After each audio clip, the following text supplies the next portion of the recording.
promessas está aqui, que é minha esposa. Vem aqui, Jaque, por favor. Sim? Glória a Deus. Aleluia. Hoje nós completamos 15 anos de casados, nessa data. E mais uns 3 anos de noivado, né, amor? Namoro. Amém? E muitas das vezes, antes de me conhecer, quando nós namorávamos, minhas irmãs sabem, né? São poucas pessoas, só meus familiares mesmo, que eu não tinha uma expectativa de vida, porque eu andava numa vida torpe, numa vida errada. É tanto que o meu apelido, quando ela me conhecia, ela me chamava de doido. De tão doido que eu era. Mas Deus tinha uma promessa sobre minha vida, sobre minha família. E a palavra diz que a mulher sabe edificar o lar. E ela, como uma mulher sábia, mesmo nós namoramos, ela orou e falou: você tem que tomar uma posição. Nós temos que nos consertar. E foi assim em nossas vidas. E graças a Deus nós temos 2 filhos ali abençoados. Que não é porque meus filhos, mas são abençoados. Eu tenho um filho que eu oro e agradeço ao Senhor pela vida dele, que é um menino dedicado à palavra, sempre está no culto, sempre que pode me acompanha. E é um menino que é exemplo, que é onde eu chego, as pessoas falam bem dele. E é difícil nós, como os pais, ver essas coisas nos filhos da gente. Porque a outrora, no mundo aí, irmãos, eu vejo porque eu moro em apartamento, em escola, e eu vejo cada coisa que as crianças falam, da idade dele, e eu louvo ao Senhor pelo meu filho, porque eu nunca vi meu filho falar um palavrão sequer. Nunca vi ele dar um mau testemunho de conduta. Porque nós somos falhos, somos pecadores, mas nós temos dedicado a ensinar ele a palavra, a conduta de um homem e de uma mulher de Deus. E assim que sejam vocês, pais, mães, ensinar os filhos ao caminho do Senhor. Porque a Bíblia diz que ensina os caminhos do Senhor para os seus filhos, enquanto eles sejam pequenos, para que quando eles não cresçam, eles não venham a se desviar. Se o seu filho não quer vir para a igreja, arrasta ele. Se o seu filho faz bia, arrasta ele enquanto é tempo, irmão. Porque o mundo está aí, com os braços e portas abertas para os seus filhos. Obrigado, amor. Glória a Deus. E é assim, irmãos. E hoje nós, graças a Deus, temos uma família abençoada, porque é fruto de promessa do Senhor. Outrora, minhas irmãs sabem que, quando eu saía, minha mãe não tinha perspectiva de vida se talvez eu voltasse. Talvez eu poderia estar morto ou preso, porque eu vivia uma vida desgarrada. Mas, por trás de mim, havia uma mulher de joelho, que orava, que intercedia. Mães, ore pelos seus filhos. Não amaldiçoe os seus filhos. Porque nós vemos no dia a dia, irmãos, mães e pais amaldiçoando os seus filhos. E mãe e pai, o que sai da sua boca tem poder. Meu filho, quando era pequeno, meus amigos andava comigo e minhas irmãs sabem. E os pessoal chamava ele era tão desinquieto, não parava. Os pessoal falava: nossa, cadê o terrorista? E eu falava: não, terrorista não. É a bênção do Senhor. Minha bênção está em casa. E muitas vezes nós vemos pais, eu como moro em apartamento, eu vejo diariamente os pais amaldiçoando os seus filhos. Seu vagabundo, sua peste. E as crianças vão crescendo com isso. E eu vejo na vizinhança, irmãos, os filhos fazendo isso com os próprios pais. E os pais fazendo isso com os filhos. E nós somos servos do Senhor. Nós temos que orar e abençoar nossos filhos. Quando ele estiver dormindo, vai lá, ora por ele, unge ele, apresenta ele para o Senhor. Amém? Eu queria compartilhar uma palavra do Senhor, que está no livro de Salmos 91. que diz assim: Aquele que habita no abrigo do Altíssimo e descansa à sombra do Todo-Poderoso, pode dizer ao Senhor: Tu és meu refúgio e a minha fortaleza, o meu Deus em quem confio. Ele o livrará do laço do caçador e do veneno mortal. Ele o cobrirá com as suas penas, e sob as suas asas você encontrará refúgio. A fidelidade dele será o seu escudo protetor. Você não temerá o pavor da noite, nem a flecha que voa de dia, nem peste que se move sorrateiramente nas trevas, nem a praga que desvasta ao meio-dia. 1000 poderão cair ao seu lado, 10.000 à sua direita, mas nada o atingirá. Você simplesmente olhará e verá o castigo dos ímpios. Se você fizer do Altíssimo o seu abrigo, do Senhor o seu refúgio, nenhum mal o atingirá. Desgraça alguma chegará à sua tenda, porque aos seus anjos eles dará ordem ao seu respeito, para que o protejam em todos os seus caminhos. Com as mãos eles o segurarão, para que você não tropece em alguma pedra. Você pisará o leão e a cobra, pisoteará o leão forte e a serpente, porque ele me ama, e o resgatarei e o protegerei, pois conhece o meu nome. Ele clamará a mim, e eu lhe darei resposta, e na adversidade estarei com ele. Vou livrá-lo e cobri-lo de honra. Vida longa eu lhes darei, e lhe mostrarei a minha salvação. Amém? Eu quero ler o versículo 10 de novo, que diz assim: Nenhum mal atingirá, desgraça alguma chegará à sua tenda. Amém? Irmãos, é complicado, né? Porque muitas das vezes a gente vai ministrar e parece que Deus prova a gente, né? Aqui a mensagem em Salmos fala que nenhum mal atingirá a sua vida, nenhum mal atingirá a sua casa. E hoje, exclusivamente hoje, eu fui despedido do serviço. Depois de 10 anos prestando serviço na empresa. A empresa estava passando por umas situações e houve uns cortes e já tinha mandado muita gente e eu estava esperando o Senhor. Provavelmente eu já sabia, mas Deus é fiel, porque se Ele abrir uma porta, Ele abre outra maior. Se Ele fechou uma porta, Ele abre uma janela. Porque quando eu entrei naquela empresa, eu fui fazer o teste e o supervisor que estava lá olhou para mim e falou: eu não sei o que você está fazendo aqui. Eu nem sei porque você está fazendo aqui. Imagina você numa entrevista e você receber uma resposta dessa. Porque ele falou assim: aqui a gente tem o costume de pegar os outros funcionários e promover eles. Só que eu tinha entregado o currículo para um rapaz, trabalhava lá, ele era líder, e esse líder entregou na mão de um gerente. E o gerente entregou na mão do rapaz e falou: contrata esse rapaz. Aí a gente vê como vale a pena ser fiel ao Senhor. Como foi ministrado aqui no dízimo e nas ofertas. Vale a pena, irmão. Você pensa que não é algo simbólico? Não, mas vale a pena. Porque outoras também eu saí de outros empregos, mas Deus foi fiel comigo. E assim é com você. Só basta nós permanecermos fiel a Ele. Amém? E outros irmãos, do meu setor foram umas 5 pessoas, equivalente na empresa, na produção, foi mais umas 20. E rapazes que estavam lá fazendo o teste de demissão, os rapazes desesperados. Não sei por que aconteceu isso, eu sou um rapaz que não falta, eu sou um rapaz que não... Eles questionando, né? Eu sou um rapaz que não falta, eu não trago atestado, sempre estou aí, desesperado, falando: o que eu vou fazer? E eu esperando no Senhor, confiando no Senhor.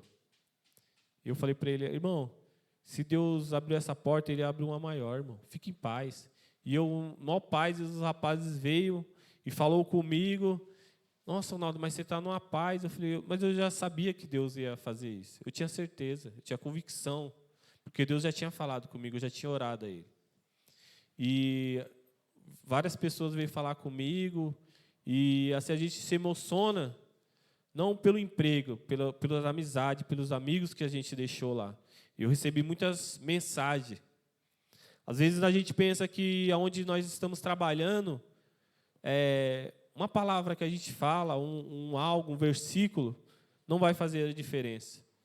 E muitas pessoas me ligaram agradecendo por essas palavras, por eu ser um canal de bênção naquele lugar. E eu fiquei satisfeito por saber que eu estava naquele lugar fazendo a diferença. Não foi em vão. E eu tinha um irmão lá que ligou, ele estava desesperado lá uns tempos atrás, estava querendo comprar um carro, e eu tinha falado com ele, irmão, ora para Deus, espera no Senhor, confia no Senhor. E ele querendo colocar os bois na frente as carroças na frente do boi. E ele foi, o pai dele é pastor, a mãe dele é missionária, e no culto eles pegaram um sobrinho dele, falou com ele as mesmas palavras que eu tinha falado com ele. Deus manda você esperar nele, porque o que é seu está guardado, e no tempo certo Deus vai te dar. Mas como é jovem, ansioso, ele começou a correr atrás dos carros, foi vendo, e eu falando com ele, espera no Senhor, irmão, espera no Senhor. E ele, não, mas Ronaldo, eu tenho que ir. Eu falei, espera no Senhor, quando for seu, Deus vai dar tudo certo. E aí ele foi ver um carro lá, quase se enfiou num rolo lá, e ele falou, Ronaldo, você tinha razão, eu tinha que esperar no Senhor. Eu falei para ele, sim, porque a Bíblia diz que há um tempo para todas as coisas. Às vezes há um tempo para você ir atrás, há um tempo para você orar, porque a palavra oração diz orar e fazer e haver ação. São duas palavras. E há tempo de você orar e tempo de você agir. E Deus estava falando com ele para ele orar, e ele estava agindo pelas suas próprias forças, pelos seus próprios braços. E voltando um texto de Salmos, e no começo diz bem assim, aquele que habita no esconderijo do Altíssimo, à sombra do Onipotente descansará. Onde nós estamos se abrigando, irmão? Aonde está a nossa habitação? A nossa habitação está, talvez, em nosso emprego, como que eu disse agora, está na nossa faculdade, está em nossa esposa. E se você perder isso? E se você perder a sua esposa? Se você perder o seu emprego? E se você perder aquilo que mais você coloca a sua confiança? Onde você está? Onde você está sendo abrigado? Onde você está sendo, onde está sendo o seu refúgio? Está sendo no Senhor? Porque muitas das vezes pessoas colocam, como eu disse, a sua confiança no seu emprego. Eu poderia até confiar naquele emprego. Falar, não, estou 10 anos aqui, jamais vão me mandar embora. Mas o Senhor sabe de todas as coisas. Amém? Eu vou ler aqui, que eu escrevi aqui. Onde estamos habitando ou nos escondendo. Habitar é estar seguro, ou seja, segurança e proteção em Deus. Descansar. Quando estamos em segurança, podemos descansar. Será que estamos confiando em Deus realmente? Será que podemos descansar no Senhor realmente? Satanás sempre vai tentar para que nós venhamos sair da presença do Senhor. Sempre vai tentar para que nós não vemos confiar no Senhor. Vai arrumar laços, situações, para que nós vemos, talvez, murmurar contra o Senhor. Talvez perder a confiança nele. E muitas das vezes Deus permite para que nós venhamos ser aprovados. Deus às vezes permite situações, como eu perdi meu emprego, para ver aonde realmente está o nosso coração, aonde está a nossa confiança. Porque a Bíblia vai dizer, aonde está o seu tesouro, aí está, onde está o seu tesouro, aí está o seu coração.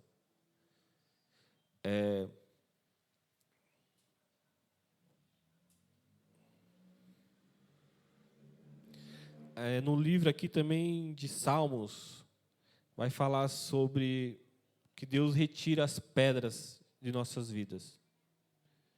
Eu quero dizer para você, se nesta noite tem alguma pedra que está te impedindo a você avançar, que está fazendo você tropeçar, Deus está removendo essa pedra nesta noite. Amém? Não sei as situações que os irmãos se encontram, mas talvez tenha algo que faça você não prosseguir, não avançar, não ir adiante. Deus está retirando essa pedra nessa noite da sua vida, do seu ministério, do seu casamento, da sua família. Talvez seja o emprego que você necessita, talvez seja a faculdade que você necessita, talvez seja no seu ministério. Deus está retirando essa pedra nessa noite. Amém? Glória a Deus, aleluia. É tanta anotação aqui, irmão, que a gente se perde. Glória a Deus, aleluia. Quero falar sobre promessas. Tem algumas principais promessas de Deus aqui que eu anotei. Que diz assim, Jesus nos dá salvação. Outra promessa, uma vida plena. Outra promessa, o Espírito de Deus em nós. Diz também que nós teremos sabedoria e orientação. Deus nos dá saúde e cura. Deus dá nossas necessidades serão supridas. E nós temos paz de Deus. Glória a Deus. O diácono André ministrou aqui sobre promessas e eu anotei algumas coisas. Que diz assim, que a Bíblia contém um total de 880 promessas e 85% dessas promessas são de Deus para o homem. Deus nos escolheu como seus filhos e promete abençoar nossa vida em toda a plenitude. Em troca, cabe a nós posicionar, compreender e se apropriar de cada uma delas. Amém? Existem promessas para nossas vidas, para nossas famílias e para os nossos filhos. Mas a Bíblia diz que nós temos que nos posicionar. Você está se posicionando como homem, mulher, como jovem? Porque não basta apenas ter uma promessa, se nós não se posicionarmos. A promessa está lá, mas o que você está fazendo para colher aquela promessa? O que você está fazendo para ter aquela promessa na sua vida? Porque a promessa, ela tem um processo, tem um tempo, tem um amadurecimento, talvez, para você colher aquela promessa. Não é de qualquer maneira que você vai receber a promessa do Senhor. Nós temos que obedecer, nós temos que, às vezes, nos sacrificar. Amém? Nós estávamos falando de família, e minha esposa ontem no feriado, vou pegar ela aqui hoje, ela vai pegar em casa, mas amém. Ontem no feriado ela saiu, que ela foi na casa da irmã dela, que a irmã dela mora lá em Alphaville, e tinha uma prima dela que veio de Minas, e elas iam estar lá, ia fazer o cabelo, e ia para lá. E ela falou, você fica com as crianças? Eu falei, fico, amém. E ela saiu 6 horas da manhã, e chegou, meia-noite eu vi, ela não tinha chegado ainda, acho que chegou 1 hora da manhã. Amém? Mas o que eu quero dizer com isso? Irmãos, quando a gente tem o Espírito do Santo, quando a gente tem o Espírito Santo em nós, nós temos que abrir mão. Nós temos que fazer o próximo ser feliz. O nosso cônjuge, a nossa esposa, o nosso marido. Porque muitas das vezes a gente casamos achando que é para nós ser feliz. Mas nós casamos para fazer o próximo feliz. Amém? E falando de casamento, quando eu comecei a namorar com a Jaque, nós ficamos ali entre namoro e casamentos 3 anos. E nós vamos se aconselhar com o pastor, na época era o pastor Fábio, e nós não tínhamos nada. Nós não tinha casa, eu não tinha um carro, não tinha moto, só trabalhava, que sempre trabalhei. E o pastor Fábio nos aconselhou e falou assim: você ama ela? Eu falei: amo. Ama mesmo? Eu falei: amo. Você está disposto a pagar um preço? Eu falei: como assim? Eu falei: tô. Aí ele falou assim: eu te dou 6 meses para você casar com ela. 6 meses. Porque nós estamos aqui, vocês que são jovens, irmãos, você quer namorar? Vai trabalhar. Não tem essa de ficar enrolando. Nós somos jovens, vocês são jovens, a carne grita, a carne salta, irmão. Então, quando você for namorar, já pensa em casar, já pensa em construir uma família. E aí o pastor Fábio falou: dou 6 meses para vocês casarem. Eu não tinha casa, não tinha carro, não tinha nada, trabalhava. E eu falei: e agora, Deus? Eu falei: vou orar. Aí eu orei ao Senhor, aí apareceu um apartamento para me comprar. E eu não tinha dinheiro nenhum. E aí eu falei com meu pai, pai, eu estou precisando comprar, vou casar. E nesse meio de 6 meses eu tinha que arrumar uma casa, casar, preparar a festa e tudo. Aí eu orei ao Senhor e nós oramos buscando. Aí eu consegui o apartamento, comprei o apartamento. Aí o apartamento estava lá e tinha que reformar o apartamento. Aí eu falei assim: vamos para dentro. Não foi Deus que falou para a gente casar? Não foi um pastor? Nós estamos debaixo da bênção do pastor? Vai dar certo. Aí minhas irmãs ajudou, e o buffet, na época até o Odaí, lá da igreja da Quadrangular, fez o buffet para a gente, minhas irmãs ajudou, e nós casamos. Em 6 meses, nós conseguimos nossa casa, nós fizemos nosso casamento, alugamos salão, convidamos a igreja toda, e foi uma bênção, irmão. Eu quero dizer para vocês, jovens, se você crê, se assim for da vontade de Deus, se você orar, creia somente. Deus há de fazer nas suas vidas. Amém? Em Deuteronômios 28, existem 133 promessas, mas aqui diz que dependendo da obediência ou da desobediência. É necessário ter fé para viver todas as promessas que Deus preparou para nós. Deus é por você. Tome posse dessa promessa. Tome posse de todas as promessas que Deus já liberou sobre a sua vida. Exerça da força que Ele derramou sobre nós. Amém? Temos que nos posicionar. Temos que nos levantar. Temos que nos colocar, muitas das vezes, na brecha. Orar por nossas promessas. Ou talvez até pelas promessas dos nossos irmãos. Deixa eu ver aqui. Salmos, está escrito assim: onde estamos habitados. Não, aqui eu já li.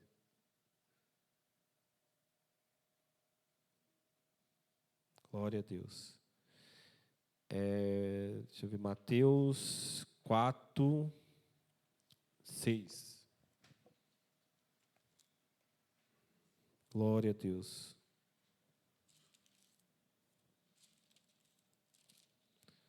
Aleluia.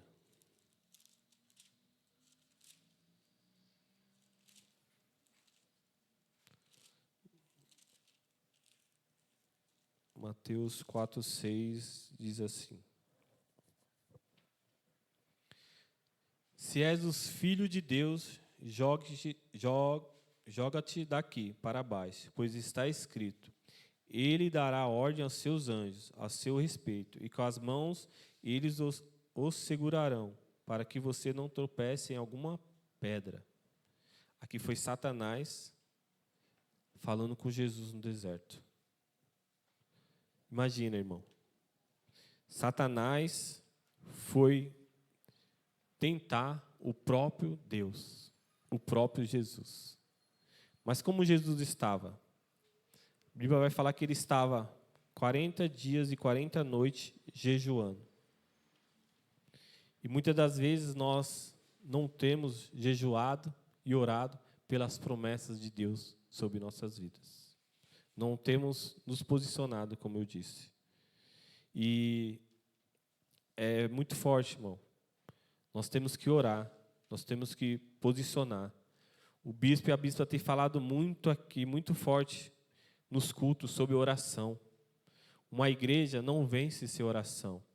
Uma casa não fica de pé sem oração. Os 3 pilares da igreja são jejum, oração e palavra. Você tem que ter isso aí também no seu lar, na sua casa. Jejum, oração e palavra. Sem esse tripé da igreja, irmão, a igreja não se porta. A igreja não fica de pé. Eu vou tirar o microfone aqui que eu... Na vigília, teve uma vigília aqui, né? E o nosso amigo do lado estava reclamando pelo barulho. Mas, outrora, tem uns bar aqui, não tem? E quantas vezes vocês passam aqui no bar e esse bar está incomodando a vista? Mas, nunca vi ninguém ir lá reclamar, mandar baixar o som. Mas quando a igreja se levanta em oração, as trevas se incomodam as trevas.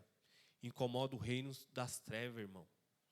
E muitas das vezes nós não temos nos posicionado para incomodar o reino das trevas, como homens e mulheres de Deus, como servos do Senhor. É muito sério quando nós falamos de oração, porque você vai ver que é uma chave. Toda a Bíblia, todo homem de Deus, você vai ver que eles oravam, jejuavam. E era revestido do Espírito Santo de Deus. Você vai ver em Atos que é dado uma ordem e diz, fiquem em Jerusalém, até que seja revestido dos céus. E aqueles homens vão começar a fazer de novo aquilo que faziam, e depois eles vem a memória dele, Jesus ressuscita, e vão começar a falar, eu vi o mestre, eles voltam para Jerusalém, e se posicionam, e vão orar, estão lá na casa, orando e buscando, e em Atos vai falar que a casa foi cheia do Espírito do Senhor, e todos foram cheios do Espírito Santo, e aqueles homens foram cheios, e depois disso que eles começaram a pregar o Evangelho do Senhor. Eu tiro uma lição com esse versículo, que não é de qualquer maneira que nós podemos fazer a obra do Senhor. Nós temos que ser cheios do Espírito Santo. Nós temos que buscar, nós temos que ter um devocional com o Senhor, nós temos que ter uma primícia com o Senhor. Irmãos, está chegando dias que nós estamos vendo, não precisa ir muito longe, você vê aqui no próprio Brasil, eles querem colocar uma ideologia de gênero nas nossas vidas, na nossa família, sobre as escolas, banheiros escolares, que homem vai ter, estão querendo colocar banheiros escolares nas escolas, onde o menino, se achar uma menina, pode entrar no banheiro e entrar no banheiro feminino, e assim vice-versa. E o que nós estamos fazendo como igreja?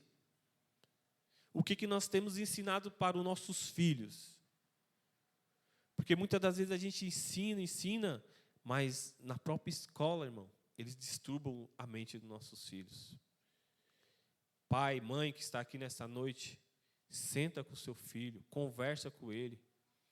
Seja um amigo, um pai. Vê o que ele está passando, a situação que está na escola, a situação que está no dia a dia. Pais, presta atenção nos seus filhos quando entrar nos quartos, no celular, o que eles estão fazendo. Tem um aplicativo lá que você coloca no seu celular que você vê o site que seu filho acessou, a hora que ele acessou, quanto tempo ele acessou. Aí eu creio que os pais e as mães dessa igreja aqui não fazem isso. Você dá um celular para o seu filho e esquece lá dele. Está lá, está no celular. Aí seu filho vai lá e coloca lá no Google alguma coisa sobre sexo. E aparece diversos vídeos, diversas mensagens. Aí depois seu filho está falando alguma coisa, você fala, poxa, como você aprendeu isso? Aí vai falar, não, o irmãozinho lá, o amigo da escola, o amigo aqui falou para mim ver isso, eu cliquei. As trevas está aí, irmão. As trevas não estão aí de brincadeira. Eles querem tragar os nossos filhos. Eles querem tirar os nossos filhos da luz e levar para as trevas, irmão. E nossos filhos, jovens, são o futuro presente das igrejas. Nós temos que orar para que esses jovens venham ser homens e mulheres tementes ao Senhor, mais do que nós somos. Ter o amor na obra mais do que nós temos. Eu oro todo dia pelo meu filho. Deus, usa o meu filho. Que ele venha ser um canal de bênção em tuas mãos. Que ele venha ser um instrumento em tuas mãos, Senhor. Que ele venha fazer além do que eu não faço. Muito mais além, Senhor. E assim nós temos que orar e buscar. Amém? Então eu vou me perder aqui, meu Deus. É o livro de Jó, por favor. Jó primeiro. Eu vou ler rapidamente para não tomar o tempo dos irmãos. Nossa, pensei que ia falar 10 minutos aqui, a hora está avançando. Na terra de Uz vivia um homem chamado Jó. Eu falei Jó, gente? Jó. Era homem íntegro e justo, temia a Deus e evitava fazer o mal. Tinha ele 7 filhos e 3 filhas, e possuía 7.000 ovelhas e 3.000 carneiros, 500 juntas de bois e 500 jumentos. E tinha muita gente a seu serviço. Era o homem mais rico do Oriente. 6, versículo 6. Certo dia os anjos vieram apresentar-se ao Senhor, e Satanás também veio com ele. O Senhor disse a Satanás, de onde você veio? E Satanás respondeu, de perambular pela terra e andar por ela. Disse então o Senhor a Satanás, reparou em meu servo Jó? Não há ninguém na terra como ele, irrepreensível, íntegro, homem que teme a Deus e evita o mal. Amém? Vamos continuar aqui. 9. Será que Jó não tem razões para temer a Deus? Respondeu Satanás. Acaso não pusesse uma cerca em volta dele, da família dele, de tudo o que ele possui? Tu mesmo tem abençoado tudo o que ele faz, de modo que os seus rebanhos estão espalhados por toda a terra. Mas estende a tua mão e fere tudo o que ele tem, e com certeza ele te amaldiçoará na tua face. O Senhor disse a Satanás, pois bem, tudo o que ele possui está nas suas mãos, apenas não toque nele. Então Satanás saiu da presença do Senhor. Glória a Deus, aleluia. Todos conhecemos aqui a história de Jó, né? Era um homem, a Bíblia vai falar aqui no começo que era um homem, eu me admiro assim que fala que ele era um homem que desviava do mal, era um homem íntegro e amava a Deus. Mas o dia mau chegou para Jó, irmãos. Eu quero dizer que o dia mau pode chegar para todos nós. O dia mau pode ser o dia que você perdeu o seu emprego. O dia mau pode ser o dia que você perdeu o seu marido, como minha irmã. O dia mau pode ser o dia que você perdeu o seu filho, como eu já perdi um filho. O dia mau pode ser o dia que você chegou e perdeu a sua esposa. Há diversos dias maus. Mas como nós vamos nos posicionar, irmão? Como nós vamos estar nesse dia mau? Será que nós vamos estar como Jó, que no decorrer da Bíblia vai falar que em momento nenhum Jó pecou contra Deus? Imagina, irmão, você é o homem mais rico de Ferraz. Você tem filhos abençoados. Os seus filhos vivem em comunhão um com o outro, que a Bíblia vai dizer que os filhos de Jó comiam um na casa do outro. Uma união. Os filhos de Jó tinham o Jó como exemplo, como pai. E de repente, num dia, Satanás vem, por permissão de Deus, e toca nos filhos de Jó. E Jó perde todos os seus filhos. E não bastasse isso, Jó perde os seus bens. E não passando isso, Satanás mais para frente vai falar, não, mas Jó está bem. Porque muitas das vezes quando a gente perdemos as coisas, nós falamos, tem aquele ditado, né? Amém, pelo menos eu estou com saúde. Quer dizer, pelo menos eu estou forte, dá para me buscar, fazer. Pelo menos eu não estou enfermo, não estou na cama. E de repente Satanás vai lá e toca em Jó, na saúde de Jó. E Jó se vê um moribundo, um homem enfermo, já tinha tocado nos seus filhos, nos seus bens, na sua saúde, e Jó começa ali enfermo. E a Bíblia vai falar que seus amigos, os amigos que diziam ser amigos, tem muitos assim, né, irmãos? Amigos que diziam amigos. No mundo tem muito. Meus amigos que eram do mundo, os que não se converteram, eu tenho amizade, mas no dia que eu precisei mesmo, no dia que nós precisamos, eles se viram as costas. É dessa maneira. E aqueles amigos de Jó começou a murmurar com eles. Não, você pecou contra Deus. O que você fez contra Deus? Você deve ter pecado contra Deus. De vez em eles apoiar, ajudar Jó, não. Eles murmuravam, questionavam Jó. Não, você pecou contra Deus. Você deve ter feito alguma coisa para você estar nessa situação. E Jó explica, não. E mais para frente,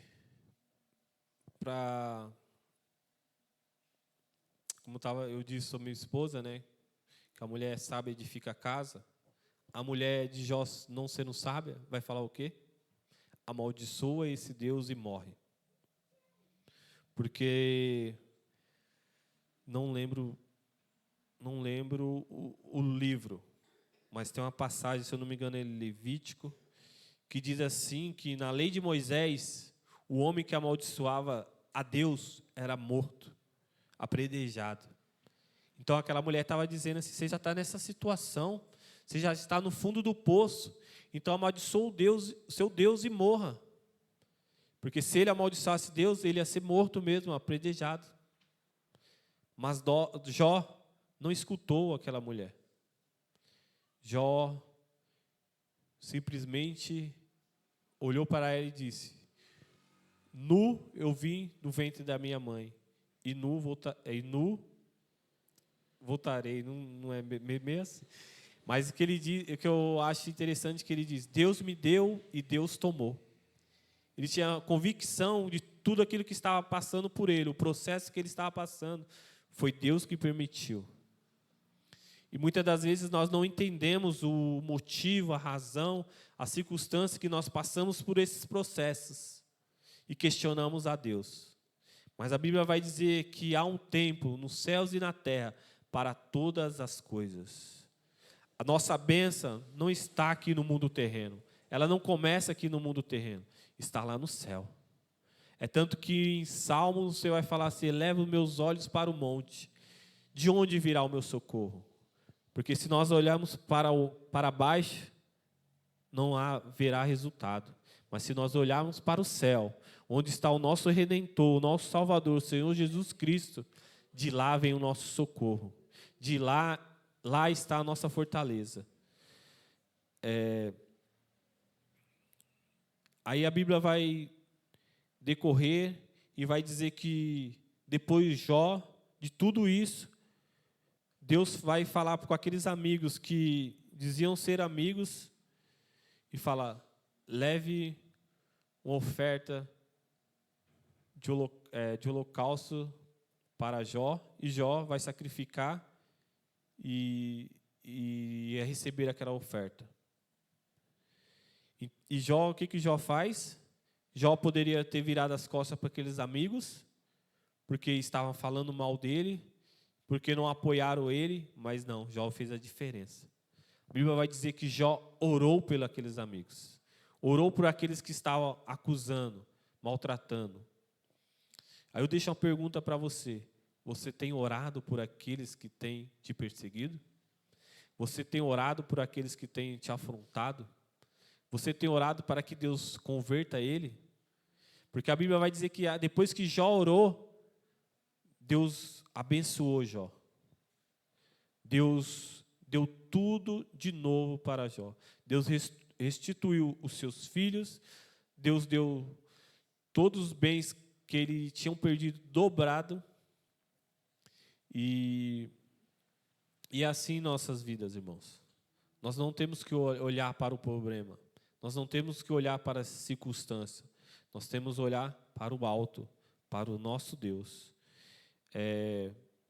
Queria ler rapidamente para terminar, só mais um versículo, que está em 2 Reis, aleluia, 2 Reis 6, 4, a partir do versículo 4.